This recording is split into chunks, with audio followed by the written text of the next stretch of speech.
Bonjour, aujourd'hui je vais vous présenter un kit issu de l'œuvre de Akira Toriyama, parce que présenter du Dragon Ball c'est bien gentil, mais avant Dragon Ball il y avait Dr Slump, et moi j'aime beaucoup Dr Slump, que ce soit en manga ou en animé, ça fait partie clairement de mes œuvres préférées, que ce soit en manga ou en animé encore une fois, des années 80. C'est une œuvre qui date du tout début des années 80, un peu comme Urusei Yatsura, alias Lamu de Rumiko Takahashi.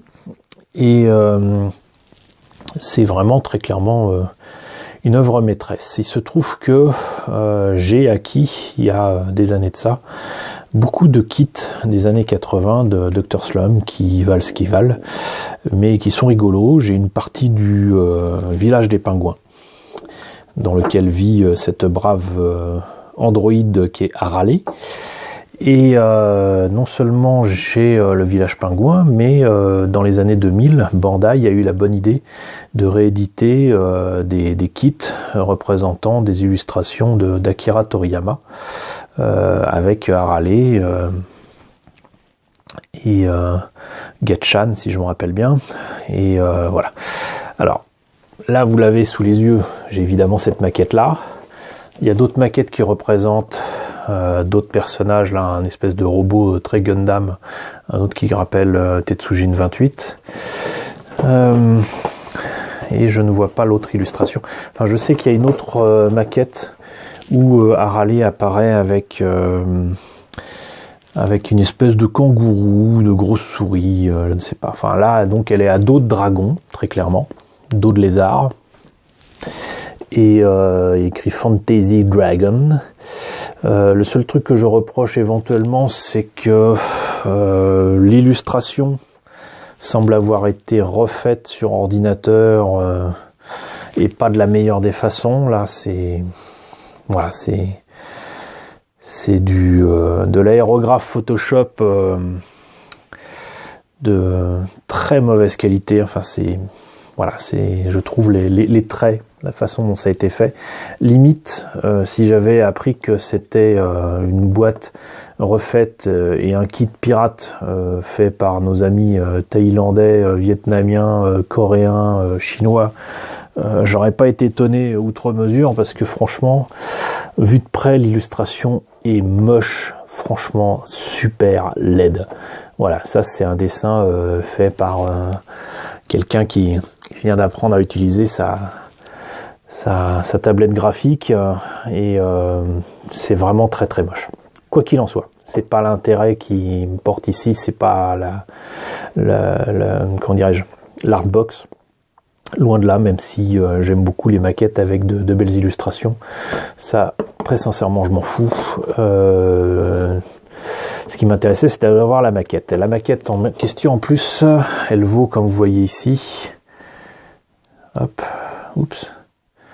1000 yens.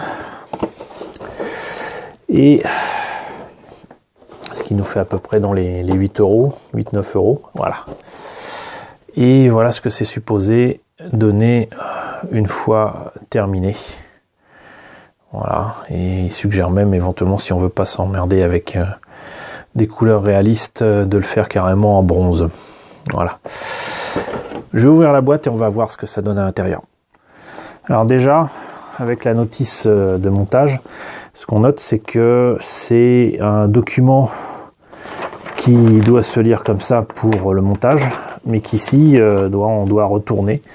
Et là donc c'est ce qu'on appelle un format à l'italienne. Donc ça reprend l'ignoble illustration de la boîte.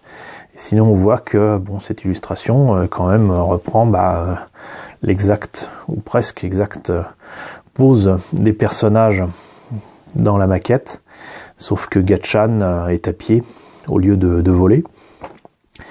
Et je note que là par contre la maquette est très très bien réalisée et surtout très très bien peinte. À ce niveau-là, il n'y a pas de problème, c'est magnifiquement fait. Donc la liste des pièces, 3 grappes, essentiellement 2 grappes pour le dragon, le reste c'est pour les autres personnages. Visiblement, je pense que là il y a des trucs à se faire tout seul pour les lanières. Sans doute suggérer de mettre je sais pas, des élastiques pour tenir les membres. Bizarre.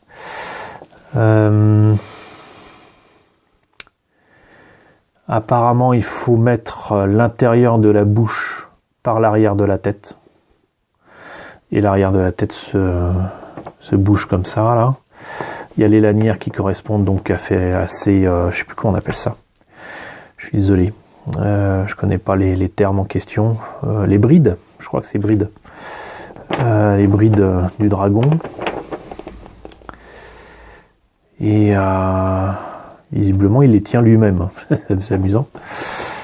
Haralé est dans une pose assez étrange, hein, sincèrement. Mais il a l'air quand même d'être assez bien équipé. Gatchan n'est pas en reste, hein, on dirait un centurion romain. Et on a donc ce petit personnage qui est certainement supposé représenter sinon Toriyama lui-même, sinon un membre de son studio, puisque je rappelle que dans Toriyama, il y a Tori qui veut dire oiseau, et Yama ça veut dire le mont, la montagne, d'où le Fujiyama, donc évitez de dire la montagne Fujiyama, parce que ça serait redondant, mais donc Toriyama c'est la montagne aux oiseaux, voilà, donc vous savez tout, c'est pour ça que son studio s'appelle Bird Studio, donc il y a de fortes chances que là ce soit Toriyama lui-même qui soit représenté avec sa plume. Voilà, et en plus il y a un beau socle. Alors voyons ce que ça donne pour les pièces elles-mêmes. Et ben non, vous voyez, la lanière est là pour faire la bride. Le socle est pas terrible, mais bon, ça peut se retravailler facilement avec du flocage. Les pièces sont quand même assez grosses, hein. Les détails c'est pas trop ça. Là, le bouclier, par exemple, les détails sont en relief et pas en creux. Les écailles sont un peu grossières. Enfin, c'est un personnage de cartoonesque, donc on s'en fiche. Le petit oiseau, je le trouve vraiment sympa. Il est là, ici, avec ses membres. Donc ça, c'est en verre. Et la dernière grappe... en couleur chair, vous voyez jaune à la lumière artificielle, mais moi je la vois couleur chair, c'est bien évidemment Gatchan et cette brave Haralé avec encore une fois un autre petit morceau pour faire une bride, j'imagine, et de quoi faire tous les accessoires et les personnages. Là on note que l'intérieur des yeux, les détails des yeux est en creux, peut-être mieux permettre de le peindre. Le visage est pas trop mal fait et les détails sont vraiment super sympas. Alors par contre, je crois que voilà. Oups. Le seul autocollant qu'il y a, c'est pour mettre certainement sur le socle pour dire que c'est Fantasy Dragon. Et voilà. Donc pas d'autocollant ou de décalco pour les yeux. Moi ça m'arrange. Quoique si j'avais été eux, très sincèrement, j'aurais certainement rajouté ou une planche de décalco ou des autocollants pour faire les yeux au moins d'Haralé. Voilà, donc c'était la présentation de ce petit kit sympathique de Dr. Slump.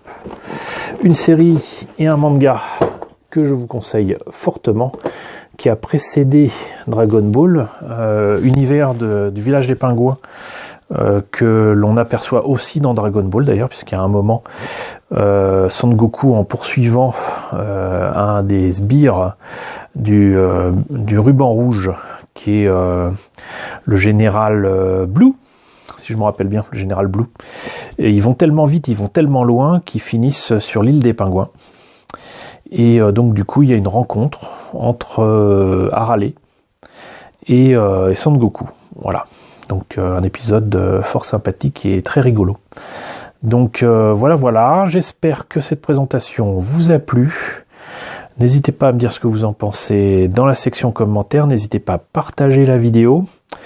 Et surtout, je vous dis à très bientôt pour la présentation de nouvelles figurines d'animé ou de manga.